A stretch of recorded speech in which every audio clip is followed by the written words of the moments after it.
दोस्तों आज हम बात करेंगे प्राइम मिनिस्टर शहबाज शरीफ के हालिया चाइना के दौरे की, जहां उन्होंने शंघाई कोऑपरेशन ऑर्गेनाइजेशन यानी SCO समिट में शिरकत की और बीजिंग की विक्ट्री परेड का भी हिस्सा बने। ये दौरा पाकिस्तान के लिए बहुत ही अहमियत का हामिल है, क्योंकि इस दौरे ने दिखाया कि पाकिस्तान और चाइना की दोस्ती सिर्फ लफ्जों तक महदूद नहीं, बल्कि ये असल में एक आयरन क्लैड ब्रदरहुड है। प्राइम मिनिस्टर शहबाज शरीफ ने इस दौरे के दौरान चाइनीज प्रेसिडेंट शी जिनपिंग और चाइनीज प्रीमियर से मुलाकात की। इन मीटिंग्स में बहुत से अहम मुआहदे साइन हुए। ये एग्रीमेंट्स पाकिस्तान की इकोनॉमी, ट्रेड और एनर्जी सेक्टर्स के लिए नए दरवाजे खोलते हैं। खासूसी तौर पर इंफ्रास्ट्रक्चर डेवलपमेंट और इंडस्ट्रियल कोऑपरेशन के प्रोजेक्ट्स पर फोकस रखा गया। ये पाकिस्तान के लिए न सिर्फ इन्वेस्टमेंट लेकर आएंगे, बल्कि नए रोजगार का मौका भी पैदा करेंगे। दोनों तरफ से ये भी रिटेरेट किया गया कि चाइना पाकिस्तान इकोनॉमिक कॉरिडोर यानी CPEC की टाइमली कंप्लीशन को इंश्योर किया जाएगा। प्राइम मिनिस्टर शहबाज शरीफ ने इस बात का भी वाज़ेह तौर पर एश्योरेंस दी कि पाकिस्तान चाइनीज इंजीनियर्स और वर्कर्स को भरपूर सिक्योरिटी मुयसर करेगा, और इस सिलसिले में हुकूमत ने ऑलरेडी एक्स्ट्रा मेजर्स इंप्लीमेंट किए हैं। ये एश्योरेंस पाकिस्तान की तरफ से एक क्लियर कमिटमेंट है कि चाइना के प्रोजेक्ट्स और लोग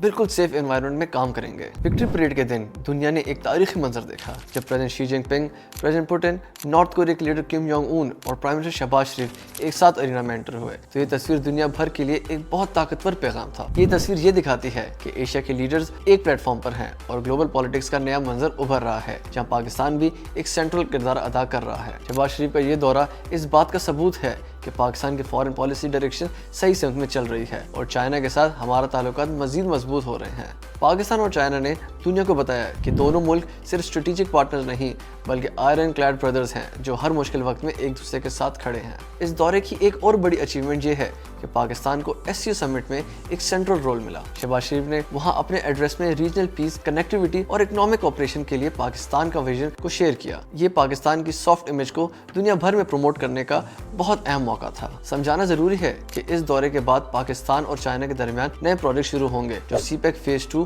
का हिस्सा होंगे। इसका फायदा सीधा आम पाकिस्तानी आवाम को मिलेगा, चाहे वो जॉब्स की सूरत में हो, एनर्जी प्रोजेक्ट्स की सूरत में हो या फिर नए इंडस्ट्रियल जोन्स की सूरत में। आज के दौर में जब दुनिया को तकसीम करने की कोशिश की जा रही है, पाकिस्तान और चाइना ने दिखाया कि वो मिलकर मल्टीलैटरलिज्म और शेयर्ड फ्यूचर का विजन पर काम कर रहे हैं। शहबाज शरीफ के दौरे ने ये पैगाम भी दिया कि पाकिस्तान किसी भी हालत में अपने चाइनीज भाइयों का साथ नहीं छोड़ेगा और दोनों मुल्क अपनी दोस्ती को नई बुलंदियों तक लेके जाएंगे। दोस्तों, ये दौरा पाकिस्तान की डिप्लोमेटिक हिस्ट्री के एक सुनहरा बाब है। एग्रीमेंट्स, मीटिंग्स, CPEC 2.0 का टाइमली कंप्लीशन पर focus, full security assurance, SCO summit की पार्टिसिपेशन और विक्ट्री परेड की तारीखी मंजर, सब कुछ इस बात का सबूत है कि पाकिस्तान और चाइना के रिश्ता हमेशा मजबूत रहेगा और वक्त के साथ साथ गहरा होता रहेगा।